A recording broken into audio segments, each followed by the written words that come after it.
The Little Prince. Written by Antoine de Saint-Exupéry. Chapter 1. Once when I was 6 years old I saw a magnificent picture in a book, called True Stories from Nature, about the primeval forest. It was a picture of a boa constrictor in the act of swallowing an animal. Here is a copy of the drawing.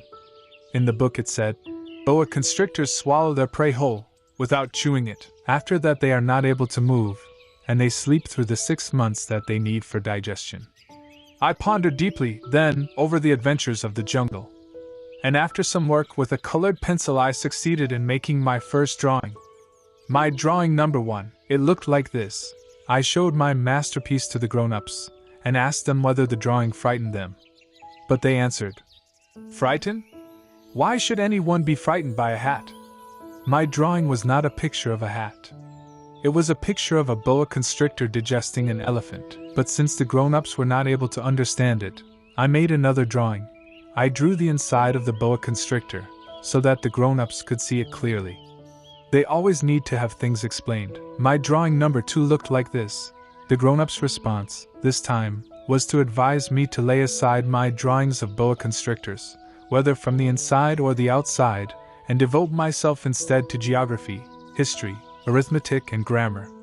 That is why, at the age of 6, I gave up what might have been a magnificent career as a painter. I had been disheartened by the failure of my drawing number 1 and my drawing number 2. Grown-ups never understand anything by themselves, and it is tiresome for children to be always and forever explaining things to them. So then I chose another profession, and learned to pilot airplanes. I have flown a little over all parts of the world, and it is true that geography has been very useful to me. At a glance I can distinguish China from Arizona. If one gets lost in the night, such knowledge is valuable. In the course of this life I have had a great many encounters with a great many people who have been concerned with matters of consequence. I have lived a great deal among grown-ups. I have seen them intimately, close at hand. And that hasn't much improved my opinion of them. Whenever I met one of them who seemed to me at all clear-sighted, I tried the experiment of showing him my drawing number 1, which I have always kept. I would try to find out, so, if this was a person of true understanding. But whoever it was, he or she would always say, "That is a hat." Then I would never talk to that person about boa constrictors, or primeval forests, or stars. I would bring myself down to his level. I would talk to him about bridge, and golf, and politics, and neckties. And the grown-up would be greatly pleased to have met such a sensible man. Chapter 2. So I lived my life alone, without anyone that I could really talk to, until I had an accident with my plane in the desert of Sahara, 6 years ago. Something was broken in my engine, and as I had with me neither a mechanic nor any passengers, I set myself to attempt the difficult repairs all alone. It was a question of life or death for me. I had scarcely enough drinking water to last a week. The first night, then, I went to sleep on the sand, 1,000 miles from any human habitation. I was more isolated than a shipwrecked sailor on a raft in the middle of the ocean. Thus you can imagine my amazement, at sunrise, when I was awakened by an odd little voice. It said, "If you please draw me a sheep." What? Draw me a sheep! I jumped to my feet, completely thunderstruck. I blinked my eyes hard. I looked carefully all around me, and I saw a most extraordinary small person, who stood there examining me with great seriousness. Here you may see the best portrait that, later, I was able to make of him. But my drawing is certainly very much less charming than its model. That, however, is not my fault. The grown-ups discouraged me in my painter's career when I was 6 years old, and I never learned to draw anything, except boas from the outside and boas from the inside. Now I stared at this sudden apparition with my eyes fairly starting out of my head in astonishment. Remember, I had crashed in the desert 1,000 miles from any inhabited region. And yet my little man seemed neither to be straying uncertainly among the sands, nor to be fainting from fatigue or hunger or thirst or fear. Nothing about him gave any suggestion of a child lost in the middle of the desert, 1,000 miles from any human habitation. When at last I was able to speak, I said to him, "But what are you doing here?" And in answer he repeated, very slowly, as if he were speaking of a matter of great consequence, "If you please draw me a sheep, When a mystery is too overpowering, one dare not disobey. Absurd as it might seem to me, 1,000 miles from any human habitation and in danger of death, I took out of my pocket a sheet of paper and my fountain pen. But then I remembered how my studies had been concentrated on geography, history, arithmetic, and grammar, and I told the little chap, a little crossly, too, that I did not know how to draw. He answered me, "That doesn't matter. Draw me a sheep."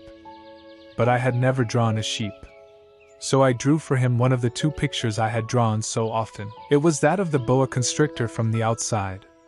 And I was astounded to hear the little fellow greet it with, "No, no, no! I do not want an elephant inside a boa constrictor. A boa constrictor is a very dangerous creature, and an elephant is very cumbersome. Where I live, everything is very small. What I need is a sheep. Draw me a sheep." So then I made a drawing. He looked at it carefully, then he said, "No. This sheep is already very sickly. Make me another." So I made another drawing. My friend smiled gently and indulgently.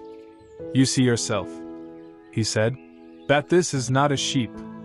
This is a ram. It has horns." So then I did my drawing over once more, but it was rejected too, just like the others. "This one is too old. I want a sheep that will live a long time." By this time my patience was exhausted, because I was in a hurry to start taking my engine apart. So I tossed off this drawing, and I threw out an explanation with it. "This is only his box. The sheep you asked for is inside." I was very surprised to see a light break over the face of my young judge. "That is exactly the way I wanted it. Do you think that this sheep will have to have a great deal of grass?" "Why?" "Because where I live everything is very small. There will surely be enough grass for him," I said. "It is a very small sheep that I have given you." He bent his head over the drawing. "Not so small that look. He has gone to sleep." And that is how I made the acquaintance of the little prince. Chapter 3. It took me a long time to learn where he came from. The little prince, who asked me so many questions, never seemed to hear the ones I asked him. It was from words dropped by chance that, little by little, everything was revealed to me. The first time he saw my airplane, for instance, "I shall not draw my airplane. That would be much too complicated for me," he asked me. "What is that object?" "That is not an object. It flies. It is an airplane. It is my airplane." And I was proud to have him learn that I could fly. He cried out then, "What? You dropped down from the sky?" "Yes," I answered modestly. "Oh, that is funny." And the little prince broke into a lovely peal of laughter, which irritated me very much. I like my misfortunes to be taken seriously. Then he added, "So you, too, come from the sky. Which is your planet?" At that moment I caught a gleam of light in the impenetrable mystery of his presence, and I demanded, abruptly, "Do you come from another planet?" But he did not reply. He tossed his head gently, without taking his eyes from my plane. "It is true that on that you can have come from very far away," and he sank into a reverie, which lasted a long time. Then, taking my sheep out of his pocket, he buried himself in the contemplation of his treasure. You can imagine how my curiosity was aroused by this half-confidence about the other planets. I made a great effort, therefore, to find out more on this subject. "My little man, where do you come from? What is this where I live, of which you speak? Where do you want to take your sheep?" After a reflective silence he answered, "The thing that is so good about the box you have given me is that at night he can use it as his house." "That is so, and if you are good I will give you a string, too, so that you can tie him during the day, and a post to tie him to." But the little prince seemed shocked by this offer. "Tie him? What a queer idea! But if you don't tie him," I said, "he will wander off somewhere, and get lost." My friend broke into another peal of laughter. "But where do you think he would go?" "Anywhere. Straight ahead of him." Then the little prince said earnestly, "That doesn't matter. Where I live, everything is so small." And, with perhaps a hint of sadness, he added, "Straight ahead of him, nobody can go very far." Chapter 4. I had thus learned a second fact of great importance. This was that the planet the little prince came from was scarcely any larger than a house. But that did not really surprise me much. I knew very well that in addition to the great planets such as the Earth, Jupiter, Mars, Venus, to which we have given names, there are also hundreds of others, some of which are so small that one has a hard time seeing them through the telescope. When an astronomer discovers one of these, he does not give it a name, but only a number. He might call it, for example, asteroid 325. I have serious reason to believe that the planet from which the little prince came is the asteroid known as B612. This asteroid has only once been seen through the telescope. That was by a Turkish astronomer in 1909. On making his discovery, the astronomer had presented it to the International Astronomical Congress in a great demonstration. But he was in Turkish costume, and so nobody would believe what he said. Grown-ups are like that. Fortunately, however, for the reputation of asteroid B612, a Turkish dictator made a law that his subjects, under pain of death, should change to European costume. So in 1920 the astronomer gave his demonstration all over again, dressed with impressive style and elegance. And this time everybody accepted his report. If I have told you these details about the asteroid, and made a note of its number for you, it is on account of the grown-ups and their ways. When you tell them that you have made a new friend, they never ask you any questions about essential matters. They never say to you, "What does his voice sound like? What games does he love best? Does he collect butterflies?" Instead, they demand, "How old is he? How many brothers has he? How much does he weigh? How much money does his father make?" Only from these figures do they think they have learned anything about him. If you were to say to the grown-ups, "I saw a beautiful house made of rosy brick, with geraniums in the windows and doves on the roof," they would not be able to get any idea of that house at all. You would have to say to them, "I saw a house that cost $20,000. Then they would exclaim, "Oh, what a pretty house that is!" Just so, you might say to them, "The proof that the little prince existed is that he was charming, that he laughed, and that he was looking for a sheep. If anybody wants a sheep, that is a proof that he exists." And what good would it do to tell them that? They would shrug their shoulders and treat you like a child. But if you said to them, "The planet he came from is asteroid B612, then they would be convinced and leave you in peace from their questions. They are like that. One must not hold it against them. Children should always show great forbearance toward grown-up people, but certainly for us who understand life, figures are a matter of indifference. I should have liked to begin this story in the fashion of the fairy tales. I should have liked to say, "Once upon a time there was a little prince who lived on a planet that was scarcely any bigger than himself, and who had need of a sheep." To those who understand life, that would have given a much greater air of truth to my story. For I do not want anyone to read my book carelessly. I have suffered too much grief in setting down these memories. 6 years have already passed since my friend went away from me, with his sheep. If I try to describe him here, it is to make sure that I shall not forget him. To forget a friend is sad. Not everyone has had a friend. And if I forget him, I may become like the grown-ups who are no longer interested in anything but figures. It is for that purpose, again, that I have bought a box of paints and some pencils. It is hard to take up drawing again at my age, when I have never made any pictures except those of the boa constrictor from the outside and the boa constrictor from the inside, since I was 6. I shall certainly try to make my portraits as true to life as possible. But I am not at all sure of success. One drawing goes along all right, and another has no resemblance to its subject. I make some errors, too, in the little prince's height. In one place he is too tall and in another too short. And I feel some doubts about the colors of his costume. So I fumble along as best I can, now good, now bad, and I hope generally fair to middling. In certain more important details I shall make mistakes, also. But that is something that will not be my fault. My friend never explained anything to me. He thought, perhaps, that I was like himself. But I, alas, do not know how to see sheep through the walls of boxes. Perhaps I am a little like the grown-ups. I have had to grow old. Chapter 5. As each day passed I would learn, in our talk, something about the little prince's planet, his departure from it, his journey. The information would come very slowly, as it might chance to fall from his thoughts.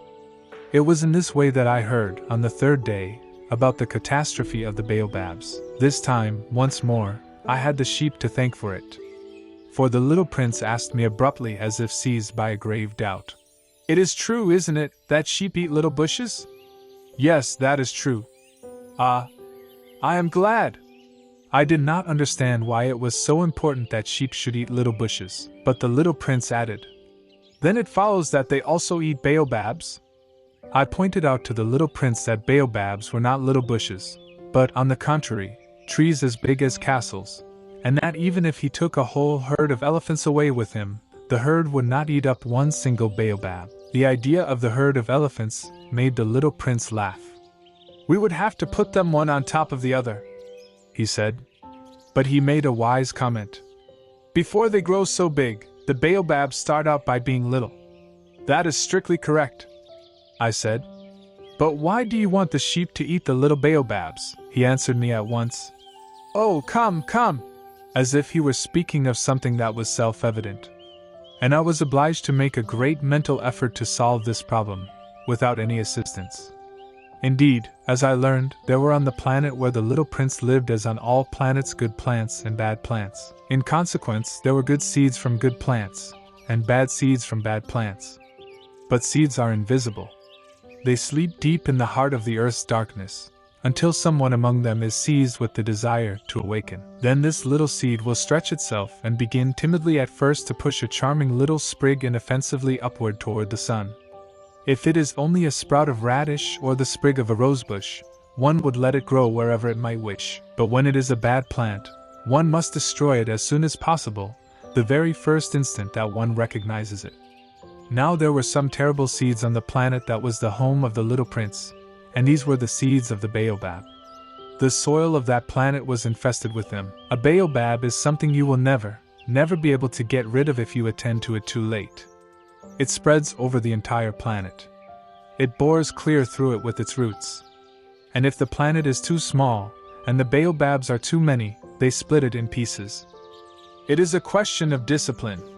The little prince said to me later on, "When you've finished your own toilet in the morning, then it is time to attend to the toilet of your planet, just so, with the greatest care. You must see to it that you pull up regularly all the baobabs, at the very first moment when they can be distinguished from the rosebushes which they resemble so closely in their earliest youth. It is very tedious work," the little prince added, "but very easy." And one day he said to me, "You ought to make a beautiful drawing, so that the children where you live can see exactly how all this is. That would be very useful to them if they were to travel some day. Sometimes," he added, "there is no harm in putting off a piece of work until another day. But when it is a matter of baobabs, that always means a catastrophe." I knew a planet that was inhabited by a lazy man. He neglected 3 little bushes.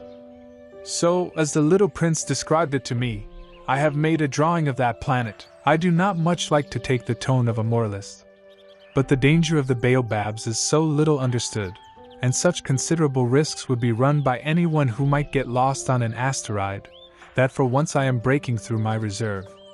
Children, I say plainly, watch out for the baobabs. My friends, like myself, have been skirting this danger for a long time, without ever knowing it, and so it is for them that I have worked so hard over this drawing.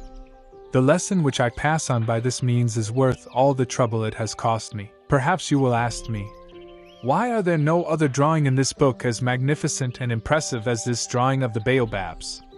The reply is simple. I have tried. But with the others I have not been successful. When I made the drawing of the baobabs, I was carried beyond myself by the inspiring force of urgent necessity. Chapter 6. Oh, little prince! Bit by bit I came to understand the secrets of your sad little life. For a long time you had found your only entertainment in the quiet pleasure of looking at the sunset. I learned that new detail on the morning of the 4th day, when you said to me, "I am very fond of sunsets. Come, let us go look at a sunset now." "But we must wait," I said. "Wait? For what?" "For the sunset. We must wait until it is time." At first you seemed to be very much surprised. And then you laughed to yourself. You said to me, "I am always thinking that I am at home." Just so. Everybody knows that when it is noon in the United States, the sun is setting over France. If you could fly to France in 1 minute, you could go straight into the sunset, right from noon. Unfortunately, France is too far away for that. But on your tiny planet, my little prince, all you need do is move your chair a few steps. You can see the day end and the twilight falling whenever you like. One day, you said to me, I saw the sunset 44 times. And a little later you added, you know one loves the sunset when one is so sad. Were you so sad then? I asked. On the day of the 44 sunsets? But the little prince made no reply. Chapter 7. On the 5th day again, as always, it was thanks to the sheep the secret of the little prince's life was revealed to me. Abruptly, without anything to lead up to it, and as if the question had been born of long and silent meditation on his problem, he demanded, a sheep, if it eats little bushes, does it eat flowers too? A sheep, I answered, eats anything it finds in its reach. Even flowers that have thorns? Yes, even flowers that have thorns. Then the thorns, what use are they? I did not know. At that moment I was very busy trying to unscrew a bolt that had got stuck in my engine. I was very much worried, for it was becoming clear to me that the breakdown of my plane was extremely serious. And I had so little drinking water left that I had to fear for the worst. The thorns, what use are they? The little prince never let go of a question, once he had asked it. As for me, I was upset over that bolt, and I answered with the first thing that came into my head. The thorns are of no use at all. Flowers have thorns just for spite. Oh! There was a moment of complete silence. Then the little prince flashed back at me, with a kind of resentfulness. I don't believe you. Flowers are weak creatures. They are naive. They reassure themselves as best they can. They believe that their thorns are terrible weapons. I did not answer. At that instant I was saying to myself, if this bolt still won't turn, I am going to knock it out with the hammer. Again the little prince disturbed my thoughts. And you actually believe that the flowers— Oh, no! I cried. No, no, no! I don't believe anything. I answered you with the first thing that came into my head. Don't you see I am very busy with matters of consequence? He stared at me, thunderstruck. Matters of consequence. He looked at me there, with my hammer in my hand, my fingers black with engine grease, bending down over an object, which seemed to him extremely ugly. You talk just like the grown-ups. That made me a little ashamed. But he went on, relentlessly. You mix everything up together. You confuse everything. He was really very angry. He tossed his golden curls in the breeze. I know a planet where there is a certain red-faced gentleman. He has never smelled a flower. He has never looked at a star. He has never loved anyone. He has never done anything in his life but add up figures.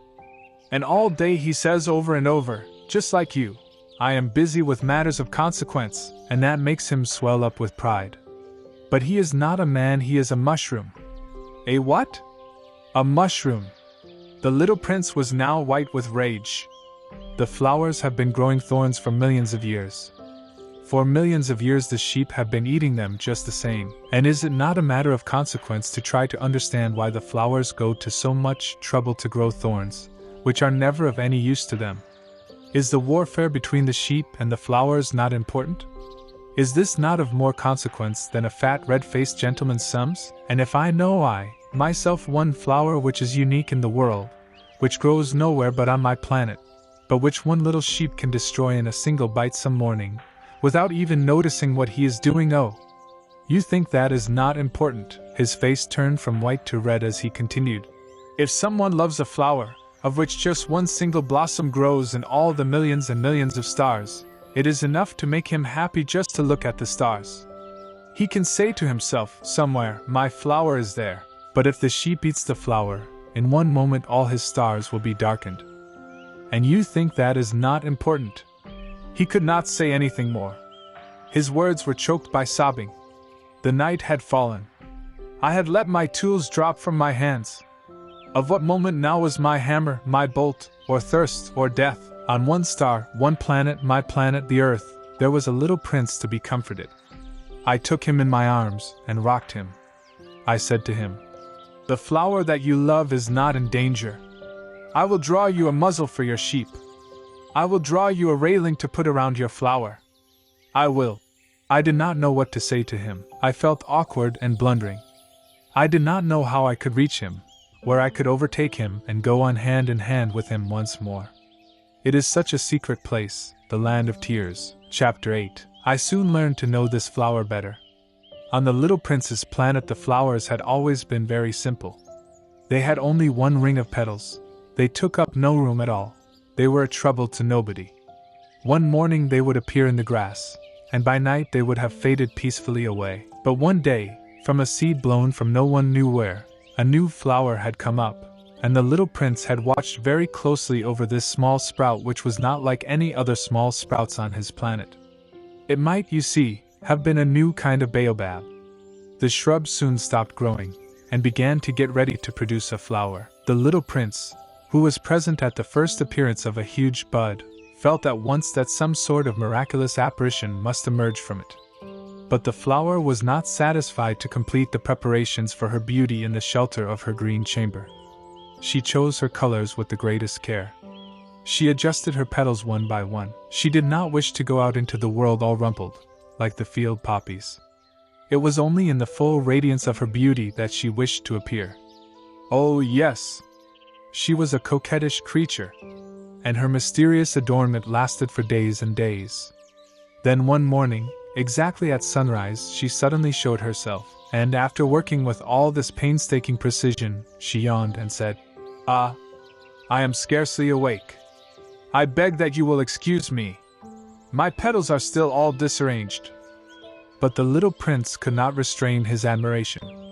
"Oh, how beautiful you are! Am I not?" The flower responded, sweetly, "And I was born at the same moment as the sun." The little prince could guess easily enough that she was not any too modest, but how moving and exciting she was. "I think it is time for breakfast," she added an instant later, "if you would have the kindness to think of my needs." And the little prince, completely abashed, went to look for a sprinkling can of fresh water. So he tended the flower. So, too, she began very quickly to torment him with her vanity, which was, if the truth be known, a little difficult to deal with. One day, for instance, when she was speaking of her 4 thorns, she said to the little prince, "Let the tigers come with their claws. There are no tigers on my planet." The little prince objected. "And anyway, tigers do not eat weeds." "I am not a weed," the flower replied, sweetly. "Please excuse me, I am not at all afraid of tigers." She went on, "But I have a horror of drafts. I suppose you wouldn't have a screen for me?" "A horror of drafts, that is bad luck for a plant," remarked the little prince, and added to himself, "This flower is a very complex creature. At night I want you to put me under a glass globe. It is very cold where you live, in the place I came from." But she interrupted herself at that point. She had come in the form of a seed. She could not have known anything of any other worlds. Embarrassed over having let herself be caught on the verge of such a naive untruth, she coughed 2 or 3 times, in order to put the little prince in the wrong. "The screen? I was just going to look for it when you spoke to me." Then she forced her cough a little more so that he should suffer from remorse just the same. So the little prince, in spite of all the goodwill that was inseparable from his love, had soon come to doubt her. He had taken seriously words, which were without importance, and it made him very unhappy. "I ought not to have listened to her," he confided to me one day. "One never ought to listen to the flowers. One should simply look at them and breathe their fragrance. Mine perfumed all my planet. But I did not know how to take pleasure in all her grace. This tale of claws, which disturbed me so much, should only have filled my heart with tenderness and pity." And he continued his confidences. "The fact is that I did not know how to understand anything. I ought to have judged by deeds and not by words. She cast her fragrance and her radiance over me. I ought never to have run away from her. I ought to have guessed all the affection that lay behind her poor little stratagems. Flowers are so inconsistent. But I was too young to know how to love her." Chapter 9. I believe that for his escape he took advantage of the migration of a flock of wild birds. On the morning of his departure, he put his planet in perfect order. He carefully cleaned out his active volcanoes. He possessed 2 active volcanoes, and they were very convenient for heating his breakfast in the morning. He also had 1 volcano that was extinct. But, as he said, one never knows! So he cleaned out the extinct volcano, too. If they are well cleaned out, volcanoes burn slowly and steadily, without any eruptions. Volcanic eruptions are like fires in a chimney. On our Earth, we are obviously much too small to clean out our volcanoes. That is why they bring no end of trouble upon us. The little prince also pulled up, with a certain sense of dejection, the last little shoots of the baobabs. He believed that he would never want to return. But on this last morning, all these familiar tasks seemed very precious to him, and when he watered the flower for the last time, and prepared to place her under the shelter of her glass globe, he realized that he was very close to tears. "Goodbye," he said to the flower. But she made no answer. "Goodbye," he said again. The flower coughed. But it was not because she had a cold. "I have been silly," she said to him, at last. "I ask your forgiveness. Try to be happy." He was surprised by this absence of reproaches. He stood there all bewildered, the glass globe held arrested in midair. He did not understand this quiet sweetness. "Of course I love you," the flower said to him. "It is my fault that you have not known it all the while. That is of no importance, but you have been just as foolish as I. Try to be happy, let the glass globe be. I don't want it anymore. But the wind, my cold is not so bad as all that. The cool night air will do me good. I am a flower, but the animals, well, I must endure the presence of 2 or 3 caterpillars if I wish to become acquainted with the butterflies. It seems that they are very beautiful. And if not the butterflies and the caterpillars, who will call upon me? You will be far away. As for the large animals, I am not at all afraid of any of them. I have my claws." And naively, she showed her 4 thorns. Then she added, "Don't linger like this. You have decided to go away. Now go." For she did not want him to see her crying. She was such a proud flower. Chapter 10. He found himself in the neighborhood of the asteroids 325, 326, 327, 328, 329, and 330. He began, therefore, by visiting them, in order to add to his knowledge. The first of them was inhabited by a king. Clad in royal purple and ermine, he was seated upon a throne which was at the same time both simple and majestic. "Ah, here is a subject," exclaimed the king, when he saw the little prince coming. And the little prince asked himself, how could he recognize me when he had never seen me before? He did not know how the world is simplified for kings. To them, all men are subjects. "Approach so that I may see you better," said the king, who felt consumingly proud of being at last a king over somebody.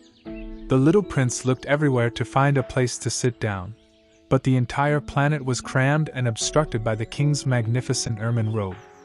So he remained standing upright, and since he was tired, he yawned. "It is contrary to etiquette to yawn in the presence of a king," the monarch said to him. "I forbid you to do so." "I can't help it.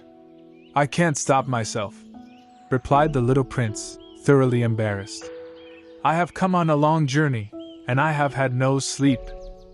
"Ah, then," the king said, "I order you to yawn. It is years since I have seen anyone yawning. Yawns, to me, are objects of curiosity. Come now, yawn again. It is an order. That frightens me. I cannot any more," murmured the little prince, now completely abashed. Hum, replied the king. "Then I order you sometimes to yawn and sometimes to." He sputtered a little, and seemed vexed. For what the king fundamentally insisted upon was that his authority should be respected. He tolerated no disobedience. He was an absolute monarch. But because he was a very good man, he made his orders reasonable. If I ordered a general, he would say, by way of example, if I ordered a general to change himself into a sea bird, and if the general did not obey me, that would not be the fault of the general. It would be my fault. "May I sit down?" came now a timid inquiry from the little prince. I order you to do so. The king answered him, and majestically gathered in a fold of his ermine mantle. But the little prince was wondering. The planet was tiny. Over what could this king really rule? Sire, he said to him, I beg that you will excuse my asking you a question. I order you to ask me a question. The king hastened to assure him. Sire, over what do you rule? Over everything, said the king, with magnificent simplicity. Over everything? The king made a gesture, which took in his planet, the other planets, and all the stars. Over all that? Asked the little prince. Over all that, the king answered. For his rule was not only absolute, it was also universal. And the stars obey you? Certainly they do, the king said. They obey instantly. I do not permit insubordination. Such power was a thing for the little prince to marvel at. If he had been master of such complete authority, he would have been able to watch the sunset, not 44 times in one day, but 72, or even 100, or even 200 times, without ever having to move his chair. And because he felt a bit sad as he remembered his little planet, which he had forsaken, he plucked up his courage to ask the king a favor. I should like to see a sunset. Do me that kindness. Order the sun to set. If I ordered a general to fly from one flower to another like a butterfly, or to write a tragic drama, or to change himself into a sea bird, and if the general did not carry out the order that he had received, which one of us would be in the wrong? The king demanded. The general or myself? You, said the little prince firmly. Exactly, one must require from each one the duty which each one can perform. The king went on.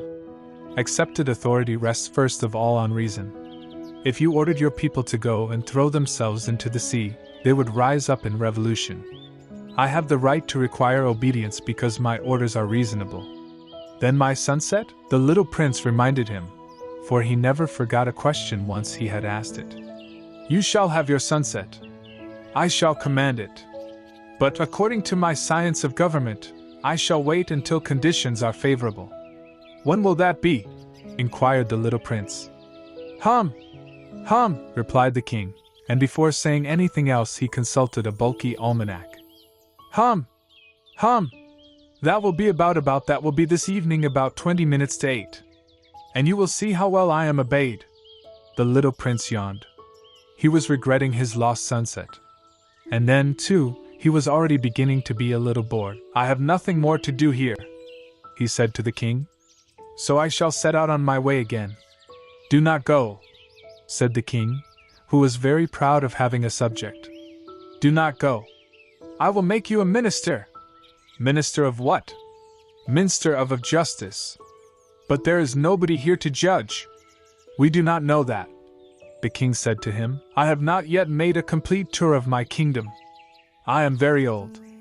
There is no room here for a carriage, and it tires me to walk. Oh, but I have looked already, said the little prince, turning around to give one more glance to the other side of the planet. On that side, as on this, there was nobody at all. Then you shall judge yourself, the king answered. That is the most difficult thing of all. It is much more difficult to judge oneself than to judge others. If you succeed in judging yourself rightly, then you are indeed a man of true wisdom. Yes, said the little prince, but I can judge myself anywhere. I do not need to live on this planet. Hum! Hum! Said the king. I have good reason to believe that somewhere on my planet there is an old rat. I hear him at night. You can judge this old rat. From time to time you will condemn him to death. Thus his life will depend on your justice. But you will pardon him on each occasion, for he must be treated thriftily. He is the only one we have. I, replied the little prince, do not like to condemn anyone to death. And now I think I will go on my way. No, said the king. But the little prince, having now completed his preparations for departure, had no wish to grieve the old monarch. If your majesty wishes to be promptly obeyed, he said, he should be able to give me a reasonable order. He should be able, for example, to order me to be gone by the end of 1 minute. It seems to me that conditions are favorable. As the king made no answer, the little prince hesitated a moment. Then, with a sigh, he took his leave. "I made you my ambassador," the king called out hastily. He had a magnificent air of authority. "The grown-ups are very strange," the little prince said to himself, as he continued on his journey. Chapter 11. The second planet was inhabited by a conceited man. I am about to receive a visit from an admirer," he exclaimed from afar, when he first saw the little prince coming. For, to conceited men, all other men are admirers. "Good morning," said the little prince. "That is a queer hat you are wearing." "It is a hat for salutes," the conceited man replied. "It is to raise and salute when people acclaim me. Unfortunately, nobody at all ever passes this way." "Yes?" said the little prince, who did not understand what the conceited man was talking about. "Clap your hands one against the other," the conceited man now directed him. The little prince clapped his hands. The conceited man raised his hat in a modest salute. "This is more entertaining than the visit to the king," the little prince said to himself. And he began again to clap his hands, one against the other. The conceited man again raised his hat in salute. After 5 minutes of this exercise, the little prince grew tired of the game's monotony.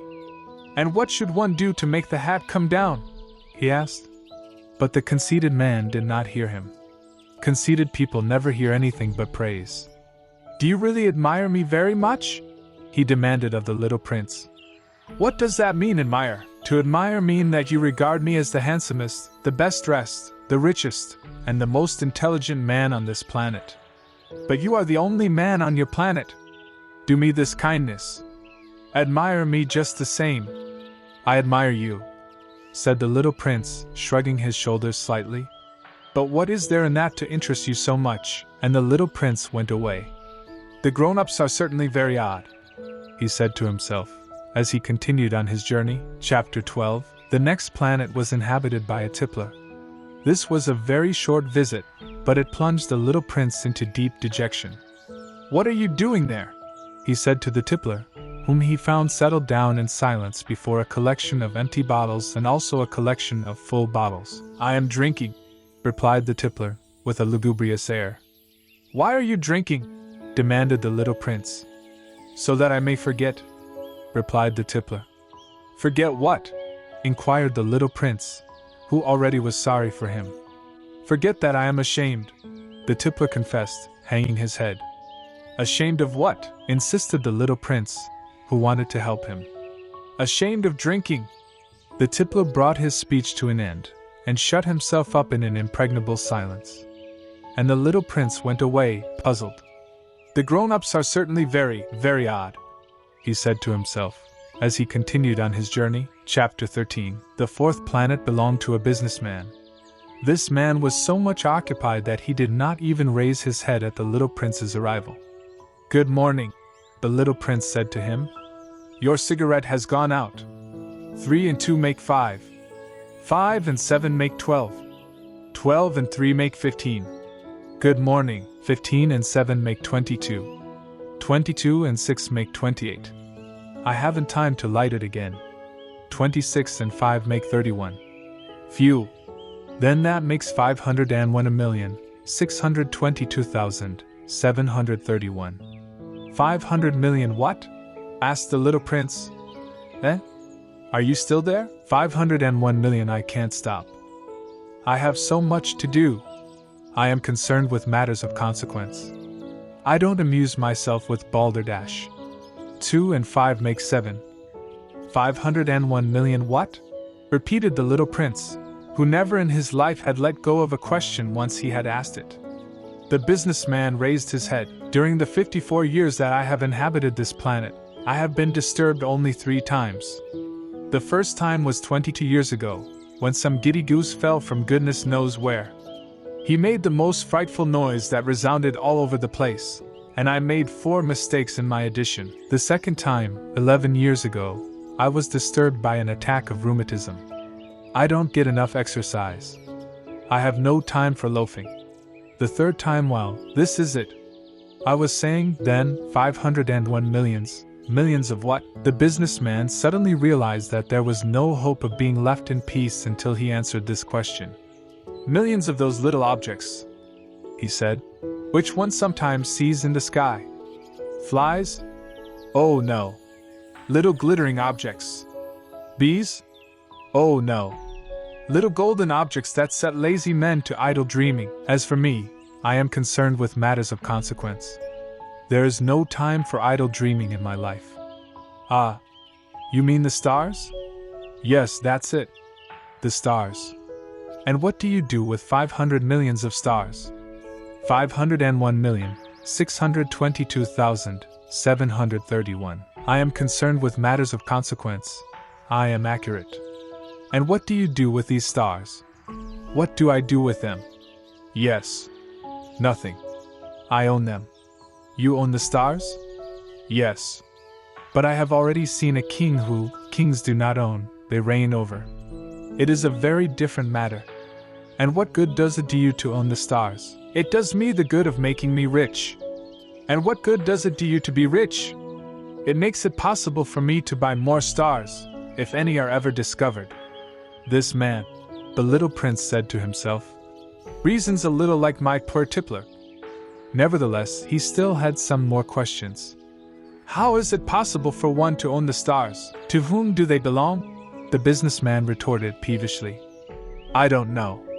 To nobody. Then they belong to me, because I was the first person to think of it. Is that all that is necessary? Certainly. When you find a diamond that belongs to nobody, it is yours. When you discover an island that belongs to nobody, it is yours. When you get an idea before anyone else, you take out a patent on it, it is yours. So with me, I own the stars, because nobody else before me ever thought of owning them. Yes, that is true, said the little prince. And what do you do with them? I administer them, replied the businessman. I count them and recount them. It is difficult, but I am a man who is naturally interested in matters of consequence. The little prince was still not satisfied. If I owned a silk scarf, he said, I could put it around my neck and take it away with me.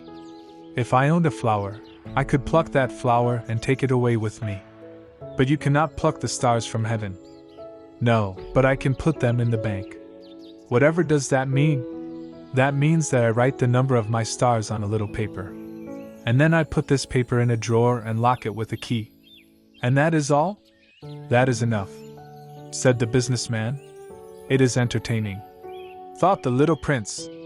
It is rather poetic, but it is of no great consequence. On matters of consequence, the little prince had ideas which were very different from those of the grown-ups. I myself own a flower. He continued his conversation with the businessman, which I water every day. I own 3 volcanoes, which I clean out every week, for I also clean out the one that is extinct. One never knows. It is of some use to my volcanoes, and it is of some use to my flower, that I own them. But you are of no use to the stars. The businessman opened his mouth, but he found nothing to say in answer. And the little prince went away. The grown-ups are certainly altogether extraordinary, he said simply, talking to himself as he continued on his journey. Chapter 14. The 5th planet was very strange. It was the smallest of all. There was just enough room on it for a street lamp and a lamplighter. The little prince was not able to reach any explanation of the use of a street lamp and a lamplighter, somewhere in the heavens, on a planet which had no people and not one house. But he said to himself, nevertheless, it may well be that this man is absurd. But he is not so absurd as the king, the conceited man, the businessman, and the tippler. For at least his work has some meaning. When he lights his street lamp, it is as if he brought one more star to life, or one flower. When he puts out his lamp, he sends the flower, or the star, to sleep. That is a beautiful occupation. And since it is beautiful, it is truly useful. When he arrived on the planet, he respectfully saluted the lamplighter. Good morning. Why have you just put out your lamp? Those are the orders, replied the lamplighter. Good morning. What are the orders? The orders are that I put out my lamp. Good evening. And he lighted his lamp again. But why have you just lighted it again? Those are the orders, replied the lamplighter. I do not understand, said the little prince. There is nothing to understand, said the lamplighter. Orders are orders. "Good morning," and he put out his lamp. Then he mopped his forehead with a handkerchief decorated with red squares. "I follow a terrible profession. In the old days it was reasonable. I put the lamp out in the morning, and in the evening I lighted it again. I had the rest of the day for relaxation and the rest of the night for sleep, and the orders have been changed since that time?" "The orders have not been changed," said the lamplighter. "That is the tragedy. From year to year the planet has turned more rapidly, and the orders have not been changed." "Then what?" asked the little prince. "Then the planet now makes a complete turn every minute, and I no longer have a single second for repose. Once every minute I have to light my lamp and put it out. That is very funny. A day lasts only 1 minute here where you live." "It is not funny at all," said the lamplighter. "While we have been talking together a month has gone by." "A month?" "Yes, a month. 30 minutes. 30 days. Good evening." And he lighted his lamp again. As the little prince watched him, he felt that he loved this lamplighter who was so faithful to his orders. He remembered the sunsets, which he himself had gone to seek in other days merely by pulling up his chair, and he wanted to help his friend. "You know," he said, "I can tell you a way you can rest whenever you want to." "I always want to rest," said the lamplighter. "For it is possible for a man to be faithful and lazy at the same time." The little prince went on with his explanation. "Your planet is so small that 3 strides will take you all the way around it. To be always in the sunshine, you need only walk along rather slowly. When you want to rest, you will walk and the day will last as long as you like." "That doesn't do me much good," said the lamplighter. "The one thing I love in life is to sleep." "Then you're unlucky," said the little prince. "I am unlucky," said the lamplighter. "Good morning." And he put out his lamp. "That man," said the little prince to himself, as he continued farther on his journey, "that man would be scorned by all the others, by the king, by the conceited man, by the tippler, by the businessman. Nevertheless, he is the only one of them all who does not seem to me ridiculous. Perhaps that is because he is thinking of something else besides himself." He breathed a sigh of regret, and said to himself again, "That man is the only one of them all whom I could have made my friend. But his planet is indeed too small. There is no room on it for 2 people." What the little prince did not dare confess was that he was sorry most of all to leave this planet, because it was blessed every day with 1,440 sunsets. Chapter 15. The 6th planet was 10 times larger than the last one. It was inhabited by an old gentleman who wrote voluminous books. "Oh, look! Here is an explorer!" he exclaimed to himself when he saw the little prince coming. The little prince sat down on the table and panted a little. He had already traveled so much and so far. "Where do you come from?" the old gentleman said to him. "What is that big book?" said the little prince. "What are you doing?" "I am a geographer," the old gentleman said to him. "What is a geographer?" asked the little prince. "A geographer is a scholar who knows the location of all the seas, rivers, towns, mountains, and deserts." "That is very interesting," said the little prince. "Here at last is a man who has a real profession." And he cast a look around him at the planet of the geographer. It was the most magnificent and stately planet that he had ever seen. "Your planet is very beautiful," he said. "Has it any oceans?" "I couldn't tell you," said the geographer. Ah, the little prince was disappointed. "Has it any mountains?" "I couldn't tell you," said the geographer. "And towns and rivers and deserts?" "I couldn't tell you that either." "But you are a geographer." "Exactly," the geographer said. "But I am not an explorer. I haven't a single explorer on my planet." It is not the geographer who goes out to count the towns, the rivers, the mountains, the seas, the oceans, and the deserts. The geographer is much too important to go loafing about. He does not leave his desk. But he receives the explorers in his study. He asks them questions, and he notes down what they recall of their travels. And if the recollections of any one among them seem interesting to him, the geographer orders an inquiry into that explorer's moral character. Why is that? Because an explorer who told lies would bring disaster on the books of the geographer. So would an explorer who drank too much. Why is that? Asked the little prince. Because intoxicated men see double. Then the geographer would note down 2 mountains in a place where there was only one. I know someone, said the little prince, who would make a bad explorer. That is possible. Then, when the moral character of the explorer is shown to be good, an inquiry is ordered into his discovery. One goes to see it? No. That would be too complicated. But one requires the explorer to furnish proofs. For example, if the discovery in question is that of a large mountain, one requires that large stones be brought back from it. The geographer was suddenly stirred to excitement. But you come from far away.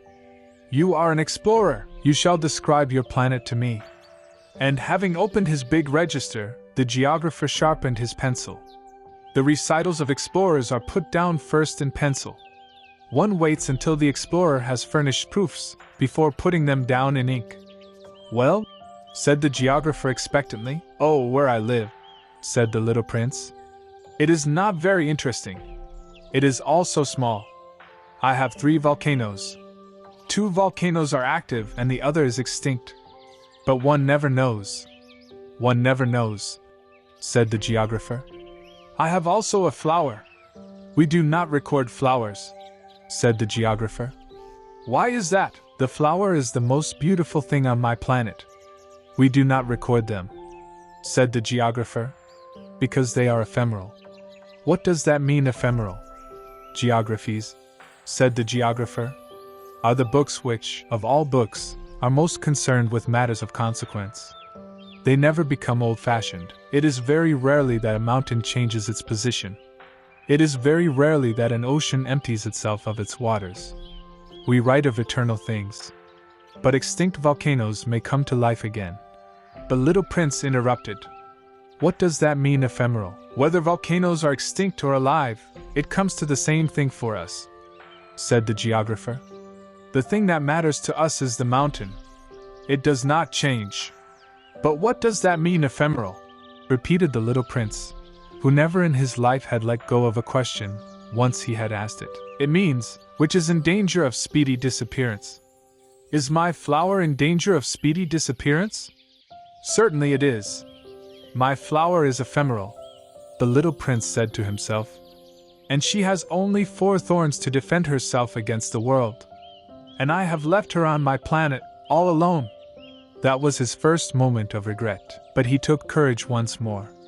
What place would you advise me to visit now? He asked. The planet Earth, replied the geographer. It has a good reputation. And the little prince went away, thinking of his flower. Chapter 16. So then the 7th planet was the Earth. The Earth is not just an ordinary planet. One can count. There are 111 kings, not forgetting, to be sure, the Negro kings among them, 7,000 geographers, 900,000 businessmen, 7,500,000 tipplers, and 311 million conceited men, that is to say, about 2 billion grown-ups. To give you an idea of the size of the Earth, I will tell you that before the invention of electricity it was necessary to maintain, over the whole of the 6 continents, a veritable army of 462,511 lamplighters for the street lamps. Seen from a slight distance, that would make a splendid spectacle. The movements of this army would be regulated like those of the ballet and the opera. First would come the turn of the lamplighters of New Zealand and Australia. Having set their lamps alight, these would go off to sleep. Next, the lamplighters of China and Siberia would enter for their steps in the dance, and then they too would be waved back into the wings. After that would come the turn of the lamplighters of Russia and the Indies, then those of Africa and Europe, then those of South America, then those of South America, then those of North America, and never would they make a mistake in the order of their entry upon the stage. It would be magnificent. Only the man who was in charge of the single lamp at the North Pole, and his colleague who was responsible for the single lamp at the South Pole, only these two would live free from toil and care. They would be busy twice a year. Chapter 17. When one wishes to play the wit, he sometimes wanders a little from the truth. I have not been altogether honest in what I have told you about the lamplighters. And I realize that I run the risk of giving a false idea of our planet to those who do not know it. Men occupy a very small place upon the earth. If the 2 billion inhabitants who people its surface were all to stand upright and somewhat crowded together, as they do for some big public assembly, they could easily be put into one public square 20 miles long and 20 miles wide. All humanity could be piled up on a small Pacific islet. The grown-ups, to be sure, will not believe you when you tell them that. They imagine that they fill a great deal of space.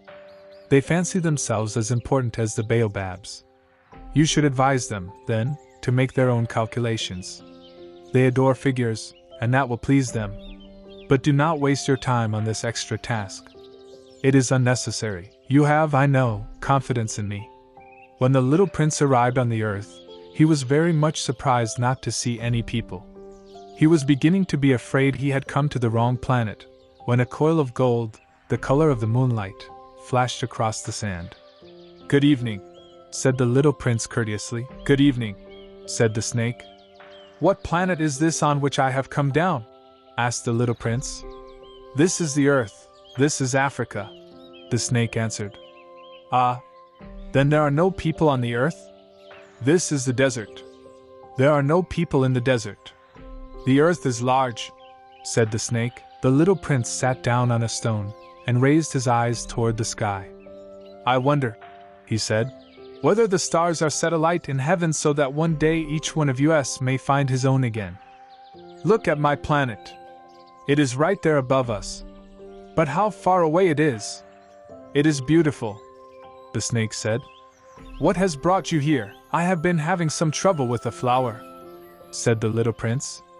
"Ah," said the snake. And they were both silent. "Where are the men?" The little prince at last took up the conversation again. "It is a little lonely in the desert. It is also lonely among men," the snake said. The little prince gazed at him for a long time. "You are a funny animal," he said at last. "You are no thicker than a finger." "But I am more powerful than the finger of a king," said the snake. The little prince smiled. "You are not very powerful. You haven't even any feet. You cannot even travel. I can carry you farther than any ship could take you," said the snake. He twined himself around the little prince's ankle, like a golden bracelet. "Whomever I touch, I send back to the earth from whence he came," the snake spoke again. "But you are innocent and true, and you come from a star." The little prince made no reply. "You move me to pity. You are so weak on this earth made of granite," the snake said. "I can help you some day, if you grow too homesick for your own planet." "I can, no. I understand you very well," said the little prince. "But why do you always speak in riddles?" "I solve them all," said the snake. And they were both silent. Chapter 18. The little prince crossed the desert and met with only one flower. It was a flower with 3 petals, a flower of no account at all. "Good morning," said the little prince. "Good morning," said the flower. "Where are the men?" the little prince asked politely. The flower had once seen a caravan passing. "Men?" she echoed. "I think there are 6 or 7 of them in existence. I saw them several years ago. But one never knows where to find them. The wind blows them away. They have no roots, and that makes their life very difficult." "Goodbye," said the little prince. "Goodbye," said the flower. Chapter 19. After that, the little prince climbed a high mountain. The only mountains he had ever known were the 3 volcanoes, which came up to his knees. And he used the extinct volcano as a footstool.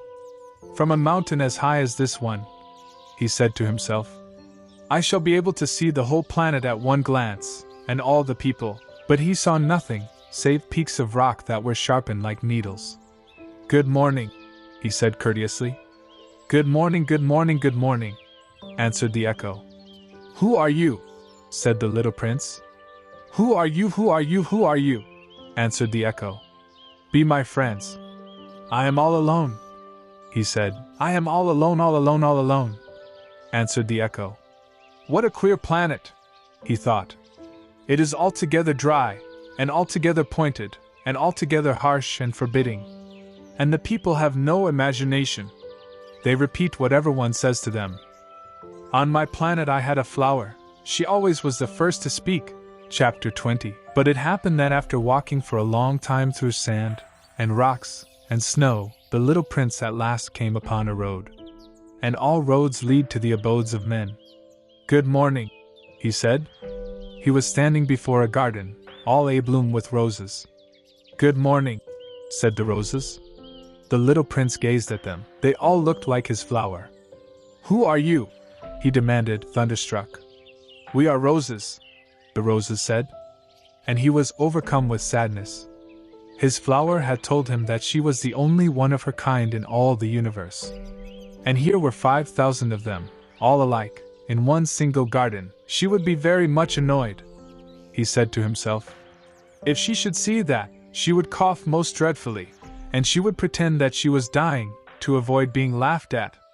And I should be obliged to pretend that I was nursing her back to life, for if I did not do that, to humble myself also, she would really allow herself to die. Then he went on with his reflections. I thought that I was rich, with a flower that was unique in all the world, and all I had was a common rose. A common rose, and 3 volcanoes that come up to my knees, and one of them perhaps extinct forever. That doesn't make me a very great prince. And he lay down in the grass and cried. Chapter 21. It was then that the fox appeared. Good morning, said the fox.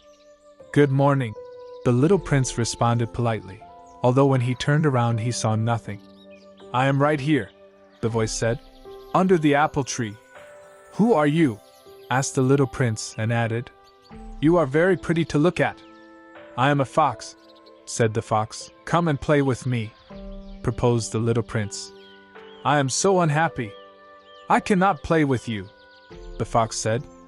I am not tamed. Please excuse me, said the little prince. But after some thought, he added, What does that mean, tame? You do not live here, said the fox. What is it that you are looking for? I am looking for men, said the little prince. What does that mean, tame? Men, said the fox. They have guns and they hunt. It is very disturbing. They also raise chickens. These are their only interests. Are you looking for chickens? No, said the little prince. I am looking for friends. What does that mean, tame? It is an act too often neglected, said the fox. It means to establish ties. To establish ties? Just that, said the fox. To me, you are still nothing more than a little boy who is just like 100,000 other little boys. And I have no need of you. And you, on your part, have no need of me. To you, I am nothing more than a fox like 100,000 other foxes. But if you tame me, then we shall need each other. To me, you will be unique in all the world. To you, I shall be unique in all the world. I am beginning to understand, said the little prince. There is a flower. I think that she has tamed me. It is possible, said the fox. On the earth one sees all sorts of things. Oh, but this is not on the earth, said the little prince. The fox seemed perplexed and very curious. On another planet? Yes. Are there hunters on this planet? No. Ah, that is interesting. Are there chickens? No. Nothing is perfect, sighed the fox, but he came back to his idea. My life is very monotonous, the fox said. I hunt chickens, men hunt me. All the chickens are just alike, and all the men are just alike. And in consequence, I am a little bored. But if you tame me, it will be as if the sun came to shine on my life. I shall know the sound of a step that will be different from all the others. Other steps send me hurrying back underneath the ground. Yours will call me, like music, out of my burrow. And then look, you see the grain fields down yonder? I do not eat bread. Wheat is of no use to me. The wheat fields have nothing to say to me. And that is sad, but you have hair that is the color of gold. Think how wonderful that will be when you have tamed me. The grain, which is also golden, will bring me back the thought of you. And I shall love to listen to the wind in the wheat. The fox gazed at the little prince for a long time. Please tame me, he said. I want to very much, the little prince replied. But I have not much time. I have friends to discover, and a great many things to understand. One only understands the things that one tames, said the fox. Men have no more time to understand anything. They buy things already made at the shops, but there is no shop anywhere where one can buy friendship, and so men have no friends anymore. If you want a friend, tame me. What must I do to tame you? Asked the little prince. You must be very patient, replied the fox. First you will sit down at a little distance from me like that in the grass. I shall look at you out of the corner of my eye, and you will say nothing. Words are the source of misunderstandings. But you will sit a little closer to me every day. The next day the little prince came back. It would have been better to come back at the same hour, said the fox. If, for example, you come at 4 o'clock in the afternoon, then at 3 o'clock I shall begin to be happy. I shall feel happier and happier as the hour advances. At 4 o'clock I shall already be worrying and jumping about. I shall show you how happy I am. But if you come at just any time, I shall never know at what hour my heart is to be ready to greet you. One must observe the proper rites. What is a rite? Asked the little prince. Those also are actions too often neglected, said the fox. They are what make one day different from other days, 1 hour from other hours. There is a rite, for example, among my hunters. Every Thursday they dance with the village girls. So Thursday is a wonderful day for me. I can take a walk as far as the vineyards. But if the hunters danced at just any time, every day would be like every other day, and I should never have any vacation at all. So the little prince tamed the fox, and when the hour of his departure drew near, "Ah," said the fox, "I shall cry." "It is your own fault," said the little prince. "I never wished you any sort of harm, but you wanted me to tame you." "Yes, that is so," said the fox. "But now you are going to cry," said the little prince. "Yes, that is so," said the fox. "Then it has done you no good at all." "It has done me good," said the fox, "because of the color of the wheat fields." And then he added, "Go and look again at the roses. You will understand now that yours is unique in all the world. Then come back to say goodbye to me, and I will make you a present of a secret." The little prince went away to look again at the roses. "You are not at all like my rose," he said. "As yet you are nothing. No one has tamed you, and you have tamed no one. You are like my fox when I first knew him. He was only a fox like 100,000 other foxes. But I have made him my friend, and now he is unique in all the world." And the roses were very much embarrassed. "You are beautiful, but you are empty," he went on. "One could not die for you. To be sure, an ordinary passerby would think that my rose looked just like you, the rose that belongs to me. But in herself alone she is more important than all the hundreds of you other roses. Because it is she that I have watered. Because it is she that I have put under the glass globe. Because it is she that I have sheltered behind the screen. Because it is for her that I have killed the caterpillars, except the 2 or 3 that we saved to become butterflies. Because it is she that I have listened to, when she grumbled, or boasted, or even sometimes when she said nothing. Because she is my rose." And he went back to meet the fox. "Goodbye," he said. "Goodbye," said the fox. "And now here is my secret, a very simple secret. It is only with the heart that one can see rightly. What is essential is invisible to the eye. What is essential is invisible to the eye." The little prince repeated, so that he would be sure to remember. "It is the time you have wasted for your rose that makes your rose so important. It is the time I have wasted for my rose," said the little prince, so that he would be sure to remember. "Men have forgotten this truth," said the fox. "But you must not forget it. You become responsible, forever, for what you have tamed. You are responsible for your rose. I am responsible for my rose," the little prince repeated, so that he would be sure to remember. Chapter 22. "Good morning," said the little prince. "Good morning," said the railway switchman. "What do you do here?" the little prince asked. "I sort out travelers in bundles of 1,000, said the switchman. "I send off the trains that carry them, now to the right, now to the left." And a brilliantly lighted express train shook the switchman's cabin as it rushed by with a roar like thunder. "They are in a great hurry," said the little prince. "What are they looking for?" Not even the locomotive engineer knows that, said the switchman. And a second brilliantly lighted express thundered by, in the opposite direction. Are they coming back already?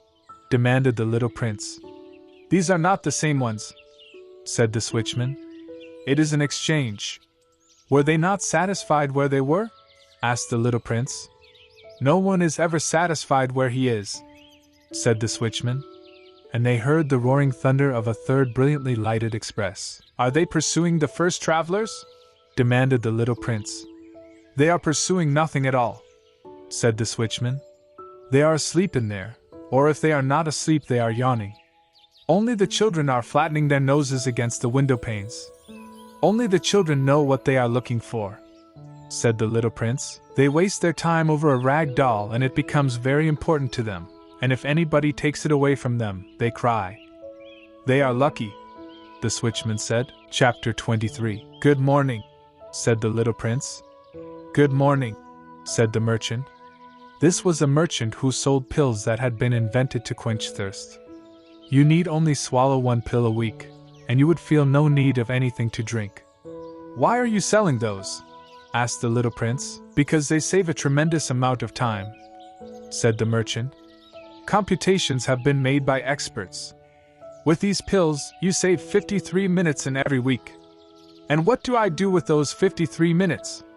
Anything you like. As for me, said the little prince to himself, if I had 53 minutes to spend as I liked, I should walk at my leisure toward a spring of fresh water. Chapter 24. It was now the 8th day since I had had my accident in the desert, and I had listened to the story of the merchant as I was drinking the last drop of my water supply. Ah, I said to the little prince, these memories of yours are very charming, but I have not yet succeeded in repairing my plane.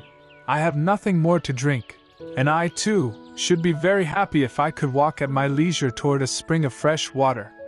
My friend the fox, the little prince said to me, my dear little man, this is no longer a matter that has anything to do with the fox. Why not? Because I am about to die of thirst. He did not follow my reasoning, and he answered me, it is a good thing to have had a friend, even if one is about to die. I, for instance, am very glad to have had a fox as a friend. He has no way of guessing the danger, I said to myself. He has never been either hungry or thirsty. A little sunshine is all he needs. But he looked at me steadily, and replied to my thought, I am thirsty too. Let us look for a well.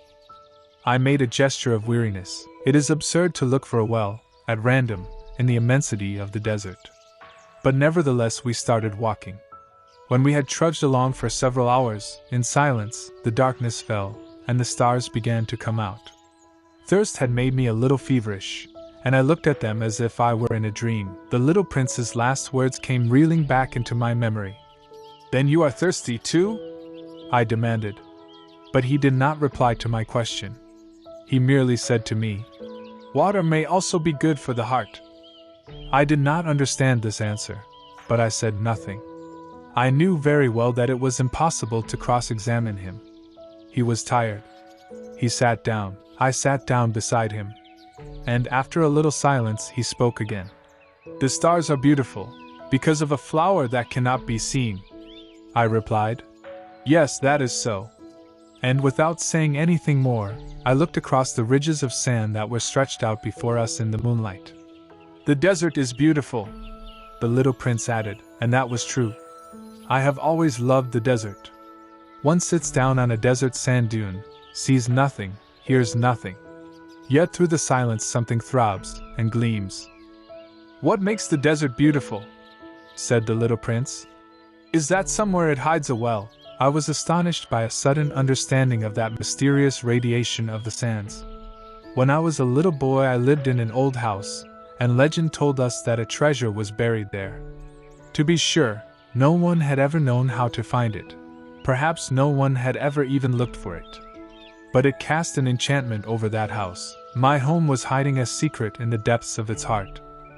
Yes, I said to the little prince. The house, the stars, the desert, what gives them their beauty is something that is invisible. I am glad, he said, that you agree with my fox. As the little prince dropped off to sleep, I took him in my arms and set out walking once more. I felt deeply moved and stirred. It seemed to me that I was carrying a very fragile treasure. It seemed to me, even, that there was nothing more fragile on all earth.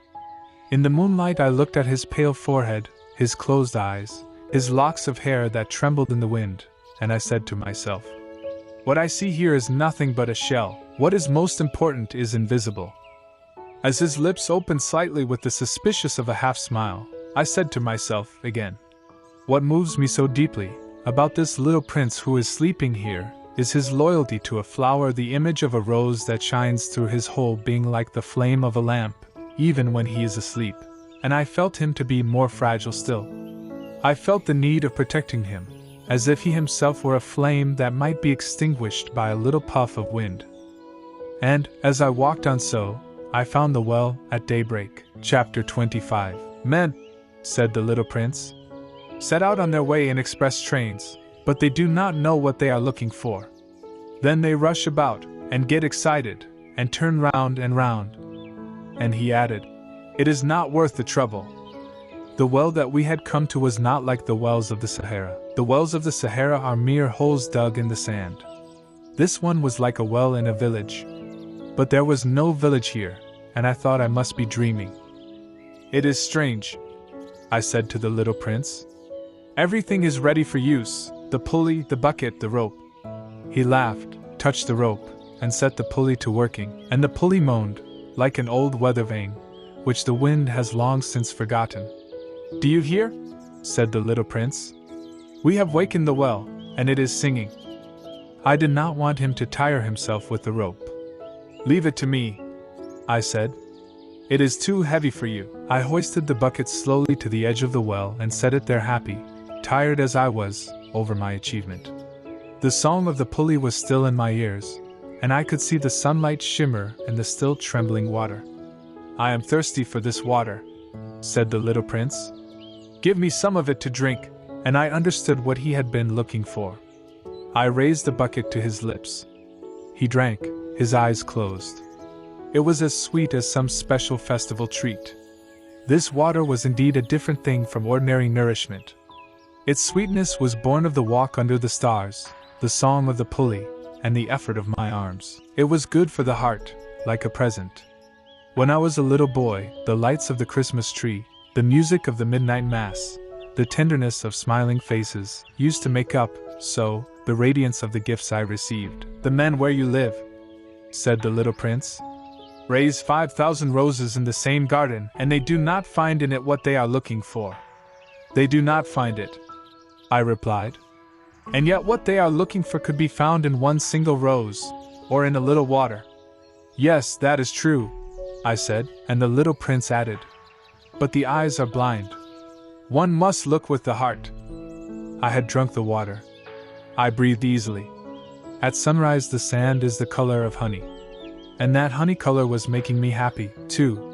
What brought me, then, this sense of grief? "You must keep your promise," said the little prince softly, as he sat down beside me once more. "What promise?" "You know, a muzzle for my sheep. I am responsible for this flower." I took my rough drafts of drawings out of my pocket. The little prince looked them over, and laughed as he said, "Your baobabs, they look a little like cabbages." "Oh, I had been so proud of my baobabs." "Your fox's ears look a little like horns, and they are too long." And he laughed again. "You are not fair, little prince," I said. "I don't know how to draw anything except boa constrictors from the outside and boa constrictors from the inside." "Oh, that will be all right," he said. "Children understand." So then I made a pencil sketch of a muzzle. And as I gave it to him my heart was torn. "You have plans that I do not know about," I said. But he did not answer me. He said to me instead, "You know my descent to the earth. Tomorrow will be its anniversary." Then, after a silence, he went on, "I came down very near here." And he flushed. And once again, without understanding why, I had a queer sense of sorrow. One question, however, occurred to me. "Then it was not by chance that on the morning when I first met you a week ago you were strolling along like that, all alone, 1,000 miles from any inhabited region?" You were on your back to the place where you landed? The little prince flushed again, and I added with some hesitancy, perhaps it was because of the anniversary? The little prince flushed once more. He never answered questions, but when one flushes, does that not mean yes? Ah, I said to him. I am a little frightened. But he interrupted me. Now you must work. You must return to your engine. I will be waiting for you here. Come back tomorrow evening. But I was not reassured. I remembered the fox. One runs the risk of weeping a little, if one lets himself be tamed. Chapter 26. Beside the well there was the ruin of an old stone wall.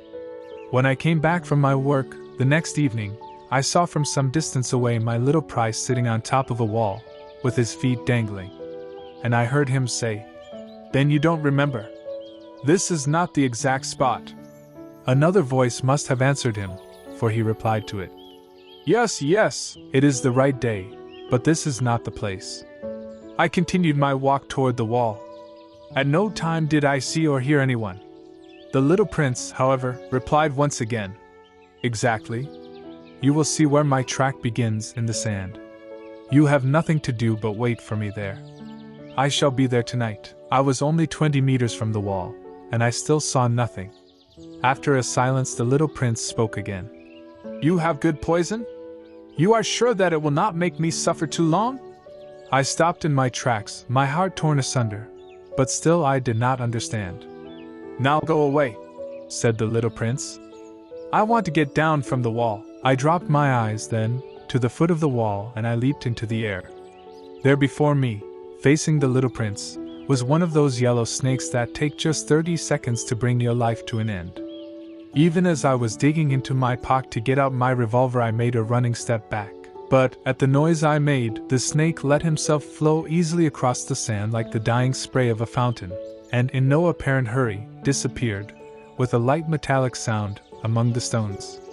I reached the wall just in time to catch my little man in my arms. His face was white as snow.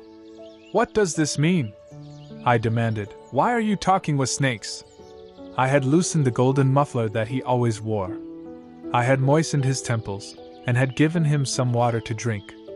And now I did not dare ask him any more questions. He looked at me very gravely, and put his arms around my neck. I felt his heart beating like the heart of a dying bird, shot with someone's rifle. I am glad that you have found what was the matter with your engine, he said. Now you can go back home. How do you know about that? I was just coming to tell him that my work had been successful, beyond anything that I had dared to hope. He made no answer to my question, but he added, I too am going back home today. Then, sadly, it is much farther, it is much more difficult. I realized clearly that something extraordinary was happening. I was holding him close in my arms as if he were a little child, and yet it seemed to me that he was rushing headlong toward an abyss from which I could do nothing to restrain him. His look was very serious, like someone lost far away. I have your sheep, and I have the sheep's box, and I have the muzzle. And he gave me a sad smile. I waited a long time. I could see that he was reviving little by little. Dear little man, I said to him, you are afraid. He was afraid, there was no doubt about that. But he laughed lightly. I shall be much more afraid this evening. Once again I felt myself frozen by the sense of something irreparable, and I knew that I could not bear the thought of never hearing that laughter anymore. For me, it was like a spring of fresh water in the desert. Little man, I said, I want to hear you laugh again. But he said to me, tonight it will be a year. My star, then, can be found right above the place where I came to the earth a year ago. Little man, I said, tell me that it is only a bad dream, this affair of the snake, and the meeting place, and the star. But he did not answer my plea. He said to me instead, the thing that is important is the thing that is not seen. Yes, I know. It is just as it is with the flower. If you love a flower that lives on a star, it is sweet to look at the sky at night. All the stars are abloom with flowers. Yes, I know. It is just as it is with the water. Because of the pulley and the rope, what you gave me to drink was like music. You remember how good it was? Yes, I know. And at night you will look up at the stars. Where I live, everything is so small that I cannot show you where my star is to be found. It is better like that. My star will just be one of the stars for you. And so you will love to watch all the stars in the heavens. They will all be your friends, and besides, I am going to make you a present." He laughed again. "Ah, little prince, dear little prince. I love to hear that laughter. That is my present. Just that. It will be as it was when we drank the water." "What are you trying to say? All men have the stars," he answered, "but they are not the same things for different people. For some, who are travelers, the stars are guides. For others, they are no more than little lights in the sky. For others, who are scholars, they are problems. For my businessmen, they were wealth. But all these stars are silent. You alone will have the stars as no one else has them." "What are you trying to say? In one of the stars I shall be living. In one of them I shall be laughing. And so it will be as if all the stars were laughing. When you look at the sky at night, you will have stars that can laugh." And he laughed again. "And when your sorrow is comforted, time soothes all sorrows, you will be content that you have known me, you will always be my friend. You will want to laugh with me. And you will sometimes open your window, so for that pleasure, and your friends will be properly astonished to see you laughing as you look up at the sky. Then you will say to them, 'Yes, the stars always make me laugh.' And they will think you are crazy. It will be a very shabby trick that I shall have played on you." And he laughed again. "It will be as if, in place of the stars, I had given you a great number of little bells that knew how to laugh." And he laughed again. Then he quickly became serious. "Tonight, do not come," said the little prince. "I shall not leave you," I said. "I shall look as if I were suffering. I shall look a little as if I were dying. It is like that. Do not come to see that. It is not worth the trouble. I shall not leave you." But he was worried. "I tell you, it is also because of the snake. He must not bite you. Snakes, they are malicious creatures. This one might bite you just for fun. I shall not leave you." But a thought came to reassure him. It is true that they have no more poison for a second bite. That night I did not see him set out on his way. He got away from me without making a sound. When I succeeded in catching up with him, he was walking along with a quick and resolute step. He said to me merely, "Ah, you are there." And he took me by the hand. But he was still worrying. "It was wrong of you to come. You will suffer. I shall look as if I were dead, and that will not be true." I said nothing. "You understand, it is too far. I cannot carry this body with me. It is too heavy." I said nothing. "But it will be like an old abandoned shell. There is nothing sad about old shells." I said nothing. He was a little discouraged. But he made one more effort. "It will be very nice. I, too, shall look at the stars. All the stars will be wells with a rusty pulley. All the stars will pour out fresh water for me to drink." I said nothing. "That will be so amusing. You will have 500 million little bells, and I shall have 500 million springs of fresh water." And he too said nothing more, because he was crying. "Here it is, let me go on by myself."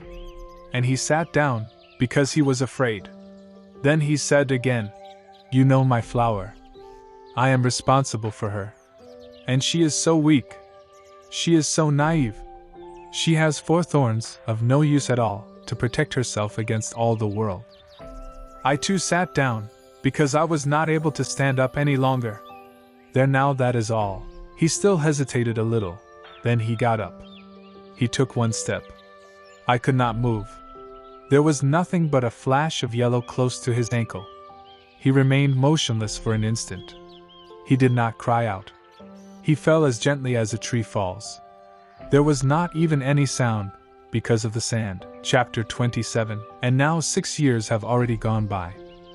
I have never yet told this story. The companions who met me on my return were well content to see me alive. I was sad, but I told them, "I am tired." Now my sorrow is comforted a little. That is to say, not entirely, but I know that he did go back to his planet, because I did not find his body at daybreak. It was not such a heavy body, and at night I loved to listen to the stars. It is like 500 million little bells. But there is one extraordinary thing.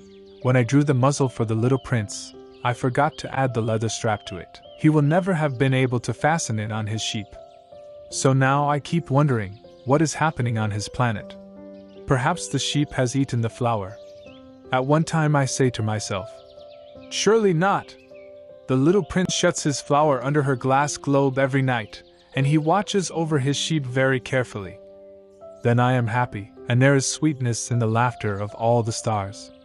But at another time I say to myself, at some moment or other one is absent-minded, and that is enough. On some one evening he forgot the glass globe, or the sheep got out, without making any noise in the night.